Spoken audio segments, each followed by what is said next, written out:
কুমিল্লার চৌদ্দগ্রামে নির্বাচনী সমাবেশে বক্তব্য রাখছেন এনসিপির আহ্বায়ক নাহিদ ইসলাম। সরাসরি চলে যাচ্ছে সেখানে। জুলাই গণঅভ্যুত্থানের যে অসমাপ্ত কাজ, সংস্কারের যে অসমাপ্ত কাজ, শরীফ ওসমান হাদির যেই স্বপ্ন, সেই স্বপ্ন তারা বাস্তবায়ন করবে। আমরা সরকার গঠন করলে সবচেয়ে বেশি প্রায়োরিটি পাবে জুলাই গণঅভ্যুত্থানের জুলাই খুনিদের বিচার, শরীফ ওসমান হাদির হত্যার বিচার। সেই বিচার আমরা এই বাংলার মাটিতে নিশ্চিত করব ইনশাআল্লাহ। আপনারা সবাই দাঁড়িপাল্লার সাথে আছেন?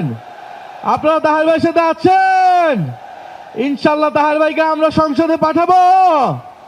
11 দলীয় জোট সরকার গঠন করবে ইনশাআল্লাহ। 11 দলীয় জোট সরকার গঠন করবে এবং 11 দলীয় জোট যেই প্রতিশ্রুতি জনগণের সামনে দিয়েছে, সংস্কার বাস্তবায়ন করবে, জুলাই সনদ বাস্তবায়ন করবে, দুর্নীতি মুক্ত, বৈষম্য মুক্ত, আধিপত্যবাদ মুক্ত একটা ইনসাফ ভিত্তিক রাষ্ট্র, সাম্য, মানবিক মর্যাদা ও ন্যায় বিচারের রাষ্ট্র আমরা ইনশাআল্লাহ প্রতিষ্ঠা করব। 47 থেকে 71, 71 থেকে 24 ঐতিহাসিক সকল লড়াইকে ধারণ করে আমরা বাংলাদেশকে সামনের দিকে নিয়ে যাব। ইনকিলাব জিন্দাবাদ। ধন্যবাদ জানাচ্ছি জাতীয় নাগরিক পার্টি এনসিপির সম্মানিত আহ্বায়ক।